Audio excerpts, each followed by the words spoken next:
يعبد إلا إياه وهو الذي فرض صلاة الجمعة بقوله تعالى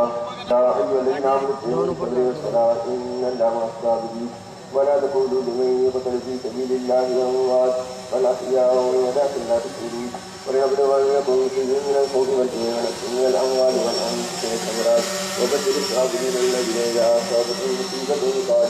قالوا إنا لله وإنا إليه راجعون أولئك نواتهم من ربهم ورحمة وأولئك هم المهتدون إن الصفا والمروة من شعائر الله ومن حج البيت الكبر فلا جناح عليه أن يطوف بهما وتطهرا فإن الله شاكر عليم والصلاة على محمد شكرا له وعلى آله وأصحابه وخصوصا على أهل المصطفى الأنبياء والشافعين أمير المؤمنين أبي بكر الصديق رضي الله تعالى عنه وعلى الله الصديق والثواب أمير المؤمنين الكتاب رضي الله تعالى عنه وعلى قوم الخيار والإيمان أمير المؤمنين عثمان بن عفان رضي الله تعالى عنه وعلى غالب أمير المؤمنين أبي السجاد رضي الله تعالى عنه وعلى